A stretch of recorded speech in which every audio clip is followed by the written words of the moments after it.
The signal came first, thin, fractured, and pulsing with an unnatural rhythm that no known species used. Buried deep in the static of interstellar noise, it threaded its way through ancient relay stations that had not activated in centuries. To most, it would have been discarded as background radiation, a ghost whispering from the dark. But to the right listeners, those still watching the void with trembling curiosity, it was unmistakable. It was a human signal. No one had heard from them in over 500 years. After the refusal, when Earth rejected the terms of integration into the Galactic Accord, they vanished. Not in war, not in diplomacy, but simply ceased to exist from the galactic map. No scouts returned from the Sol system. No probes survived the border. Some said they collapsed in on themselves, devoured by their own stubbornness. Others believed they fled beyond known space, where the maps were blank and even light took its time to return. But always, in the back of collective memory, there lingered a truth wrapped in fear: humanity never truly disappears. It waits. The signal came with no location, no demands, no identity. Just 7 words, in perfect standard, pulsing once every 13 minutes. We are coming. We do not come alone. Panic did not come immediately. Curiosity, arrogance, and old pride bloomed first. Scouts were dispatched from the border worlds. Quiet, invisible ships, bearing emblems of the Accord and confidence of superiority. They reached the signal's source, a cold, empty stretch of space near the halo fringe. And then, nothing. No return signal. No emergency ping. No debris. The ships had simply vanished. It was then the Council took notice. They met in the high towers of Ventari Prime, where light bent gently around domed spires and time slowed for the sake of ceremony. Ancient species, each more bloated with wisdom than the last, debated what the signal meant. A few remembered Earth's final transmissions, chaotic voices, equations scrawled in forbidden logic, and the last chilling phrase ever intercepted. We have found the edge. The debate was long, as it always was. Principle demanded caution. The Accord had been forged on the idea that power should be used only in proportion to threat, and no more. So, reluctantly, they waited. They prepared defense lines along the fringe. Woke dormant AIs cycled fleets from peacekeeping to war readiness, and sent messages into the dark. The next message arrived before they could finish the first. A ripple appeared in subspace, then another, and another. By the time the instruments could synchronize, they had counted 47. Not signals. Not ships. Something else. Gates. No one had used gates like that before. They weren't visible in normal space, more like wounds, fractures that bled gravity and sound without opening. And from each one, a shape emerged. They were ships, but barely. Human in origin, yes, but stripped of anything familiar. Towering, asymmetrical hulls pulsing with cold energy. Armor grown, not forged. Emitting no language, no symbols, no offer of identity. Every scanner that looked too long returned broken, or sentience mad. But the most disturbing thing wasn't the ships. It was the presence behind them. Shadows followed each vessel, not on sensors, but on instinct. Shapes that bent light, stirred emotion, made the air feel thinner even across parsecs. The human fleet had entered their space. And they did not come alone. On outposts far from the front, children woke screaming. Planets recorded seismic tremors from orbit. AI cores began repeating ancient Earth phrases, ones never programmed into them. And on a mining moon orbiting Velum 9, a civilian scientist collapsed after hearing something over an old radio band, a voice that whispered in perfect silence. We remember everything. No shots were fired. No declarations made. Just the arrival. Slow. Steady. Inevitable. One by one, the old species began to understand what had truly returned. Not just humans. Not just a fleet. But something else. Something they had taken with them into the dark. And the dark had changed them. They watched from a distance, refusing to believe what their instruments confirmed again and again. The fleet did not move like anything that should exist. It shifted, drifted, without propulsion trails or heat signatures, as though space itself bent out of the way. The ships were not sleek or uniform. They were jagged, misshapen things, stitched together from design philosophies no architect could decipher. And yet they moved in perfect cohesion. Not like machines. Like thoughts. From every corner of the Accord's territory, eyes turned toward the fringe. Civilizations paused expansion. Trade routes rerouted. Prophets who had been silent for centuries began to speak again. The signal continued, undeterred and unchanging. We are coming. We do not come alone. It was not a threat. It was not a warning. It was a fact. And still, the question grew louder. What were the others? They were never clearly seen. Not in full. Not by sensors or AI or even eyes. Every attempt to isolate them failed. Observers reported glimmers, shapes that hovered just beyond reality. At times, they mirrored the human vessels like echoes. Other times, they extended far beyond, cloaking the fleet in shadows that didn't match light. Ships that got too close were swallowed not by fire, but by absence. No debris. No scream. Just absence. Like they had never been. The Accord attempted diplomacy. As they always did. They broadcast welcome messages, open frequency invitations, formalized offers of parley in over 2,000 languages. The fleet said nothing. It did not slow. It did not alter course. It did not even acknowledge them. The silence was heavier than hostility. Among the council, the old ones remembered fragments, from the age before the Accord, before the galaxy was mapped and named. The humans had always been unstable, reckless, dangerously curious. But it wasn't their weapons that terrified their neighbors. It was their potential. They adapted to anything. They learned too quickly. They broke rules the universe itself seemed to enforce. And now they had returned with something far older than themselves. A research station, deep in the Redreach sector, managed to intercept fragments of quantum residue trailing the fleet. The data made no sense. Patterns of gravity distortions that suggested recursive dimensional behavior, overlapping timelines, emotional imprints mapped across physical matter. The station's AI analyzed it for 13 seconds before shutting itself down. Its last log, spoken in a voice never programmed into it, whispered, "They are not what they were." At the edges of the fleet's approach, entire planets began to experience anomalies. Cities flickered. Time skipped seconds at random. Power grids surged and failed without warning. Civilian networks picked up human music, old Earth songs, playing in reverse at impossible frequencies. One world reported stars rearranging themselves into symbols no one could translate. And still, the fleet came on. One defense commander, tasked with protecting the last bastion of Accord territory along the fringe, chose to act. He assembled a task force, 9 dreadnoughts, supported by AI-piloted destroyers and a swarm of interceptor drones. The armada engaged at calculated distance. Every weapon fired in perfect synchronization. It was a display of coordinated power, centuries in the making. 17 seconds later, every ship was gone. Not destroyed. Gone. No explosion. No escape pods. No final transmissions. The sector returned to stillness as if nothing had ever happened. The commander's name was deleted from official logs. The Accord classified the incident as cosmic interference. But those who monitored the void heard the change in the signal. For the first time, it altered. 3 more words were added. This space is claimed. Panic began to bloom beneath the surface. Not from war, not from fear of destruction, but from a deeper, more unsettling place. The galaxy had learned to understand war. War followed rules. War could be predicted, negotiated, contained. This was different. The fleet wasn't invading. It was migrating. And with it came something that did not belong to space, time, or principle.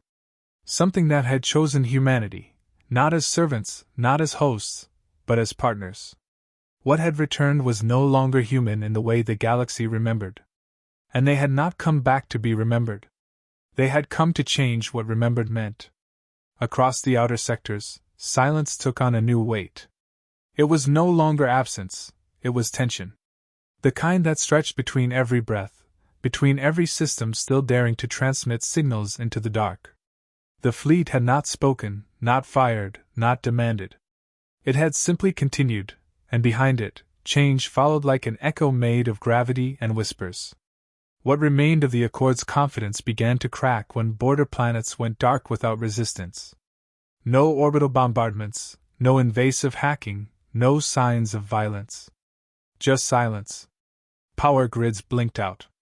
Communication ceased. And when scouts were sent to investigate, they found cities still standing, machines still humming, but devoid of thought. The people were gone.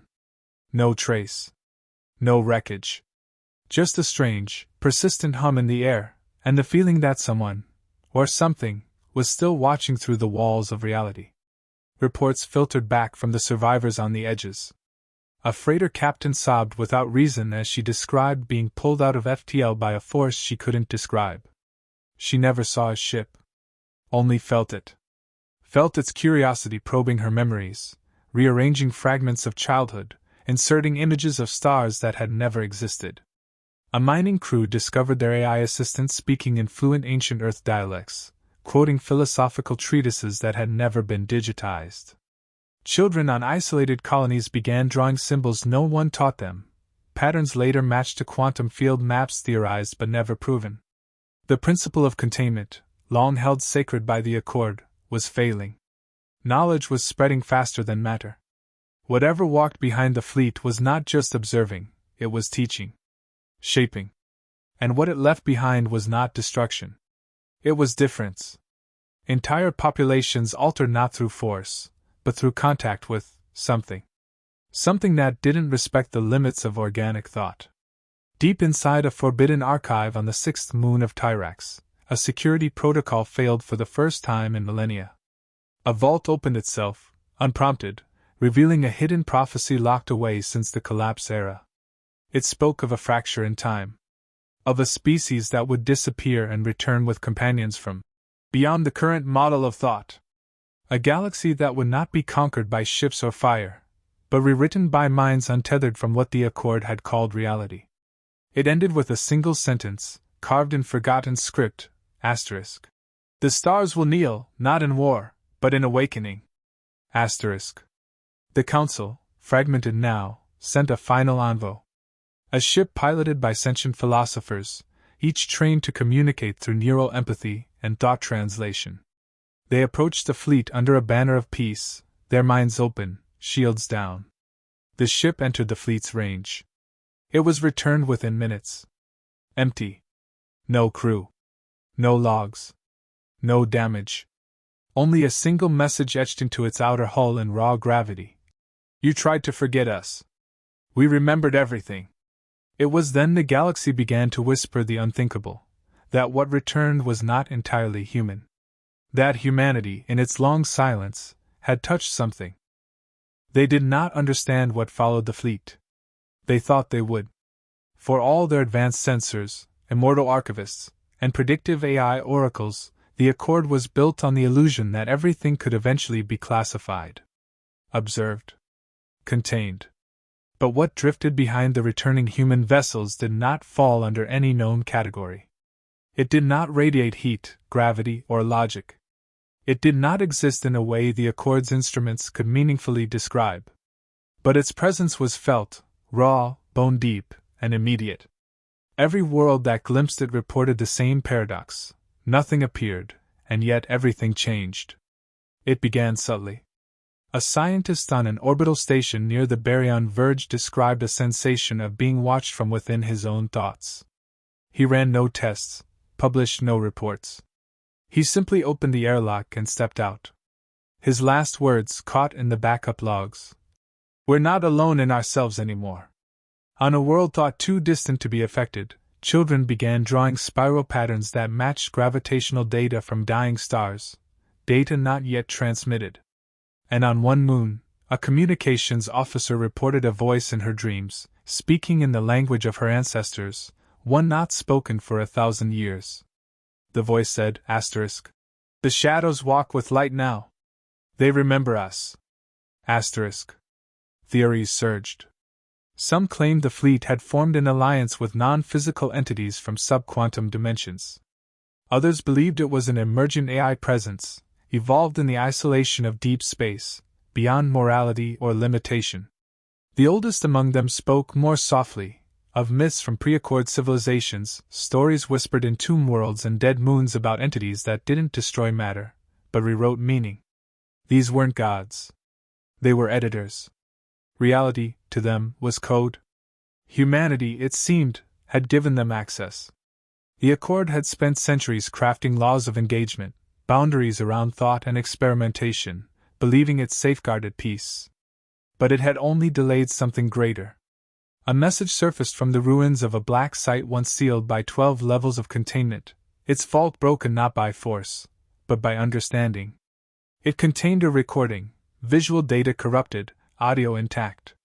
A human voice, calm and unwavering, speaking across time. Asterisk. We found the boundary. We crossed it. We didn't bring them back. They followed.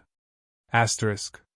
The Council declared emergency protocol, accelerating internal lockdowns.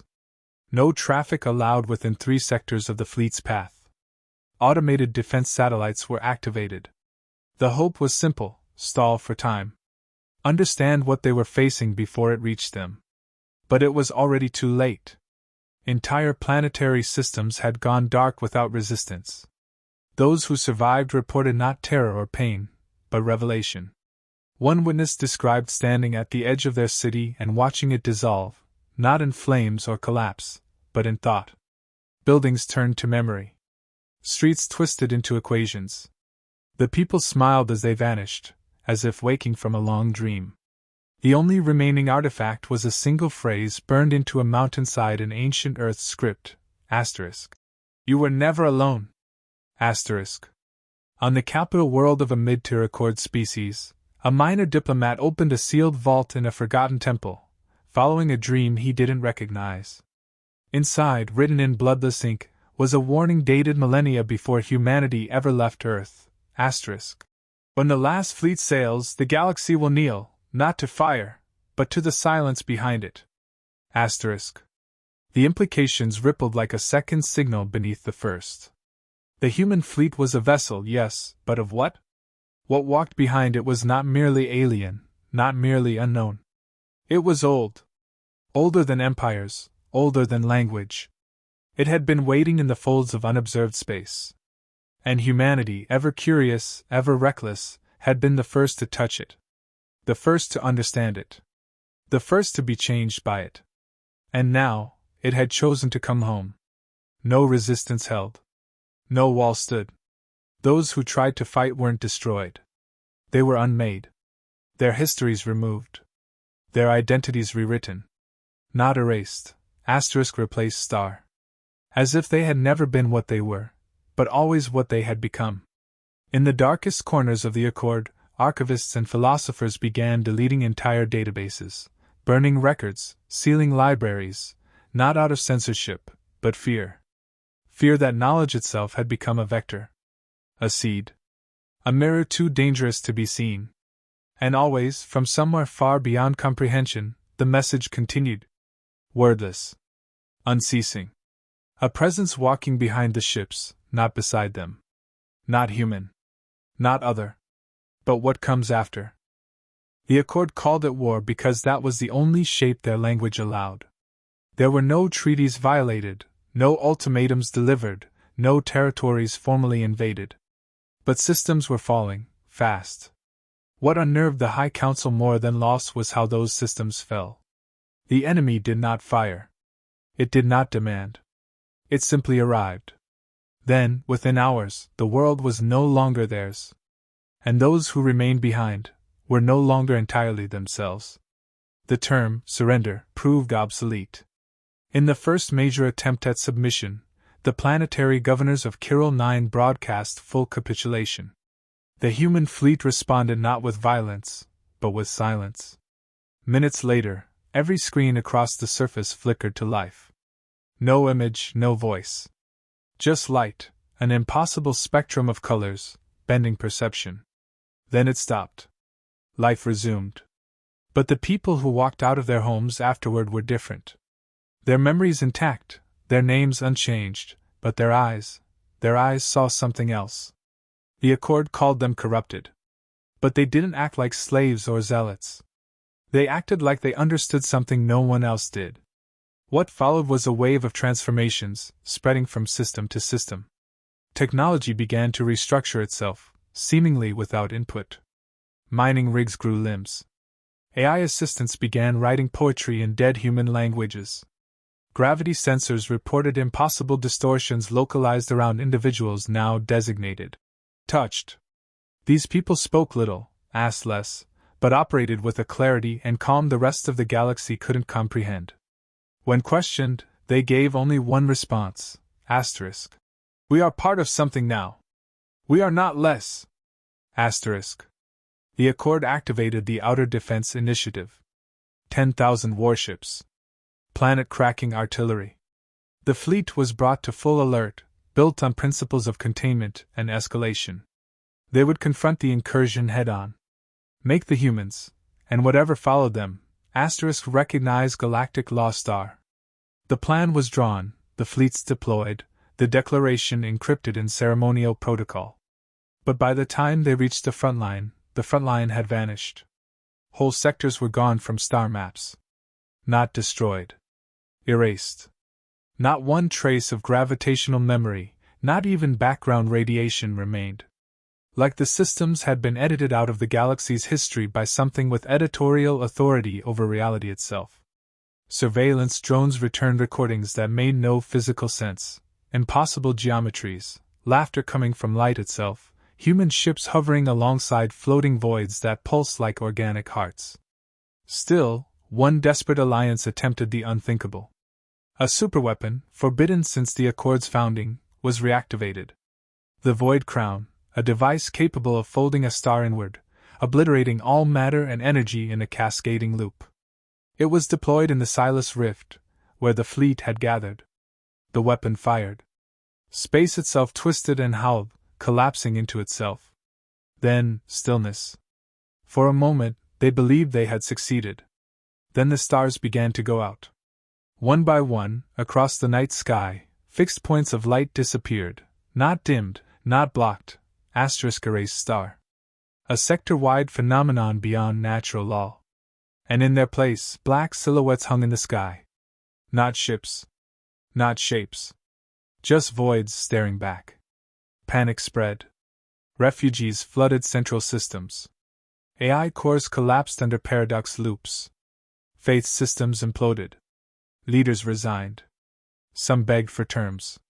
Others chose silence. A few, in madness, chose fire. But the fleet kept moving, slow, deliberate, inevitable. Never chasing. Never answering. A transmission leaked from a rogue relay in neutral space. A fragment of a human voice. Not hostile, not triumphant. Just certain. Asterisk. We are not your enemy. We are your future. This is not conquest. This is correction. Asterisk. The Accord's deepest truth had always been hidden under layers of policy and protocol. Fear. Fear of what might happen if a species evolved without oversight. If a mind could grow without boundaries.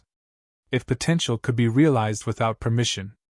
The return of humanity, and whatever they had become, was not a rebellion against law. It was a rejection of limitation. Worlds that accepted the fleet's arrival did not vanish. They changed. And from those changes came patterns, new forms of math, architecture built in harmonic resonance with planetary cores, sentient cities, and people who moved as though remembering lives they had not lived. This was not a war. It was a choice. One the galaxy had unknowingly made centuries ago when it tried to contain what could not be controlled. Now the fleet came, not as invaders or liberators, but as proof. Proof that evolution does not ask for permission. And that some principles are only upheld until something greater remembers what came before. The new galaxy that emerged was neither human nor alien. It was something in between, a living tapestry woven from countless wills and ideas. In the weeks after the Void Crown's failure, entire systems had awakened as symphonies of thought and matter, planets humming with new frequencies, stars pulsing with the echo of human curiosity. Communication networks, once linear and guarded by firewalls, now sang in polyphony, each node an equal voice in a grand, evolving chorus. No embassy was needed, understanding grew spontaneously. Words became code, code became poetry, and poetry became reality. The people of Cambria 3 awoke one morning to find their city had folded itself into the mountain beside it, carving grand spires of stone that resonated with the planet's core. On the glass plains of Dorash Prime, children played among living sculptures that shifted shape at their laughter. Diplomatic envoys sent to reclaim territory found only open doors and smiling faces, each visitor guided through corridors that rearranged themselves to accommodate every language and thought pattern. The galaxy, reshaped by humanity's return and its companions from the void, had become a crucible for new principles: cooperation born from shared transformation, courage born from embracing the unknown, and humility born from realizing that no rule could bind curiosity. Yet for all this wonder, one question remained unanswered: what of Earth? The Sol system, now myth more than location, lay beyond the rift where no sensor could penetrate.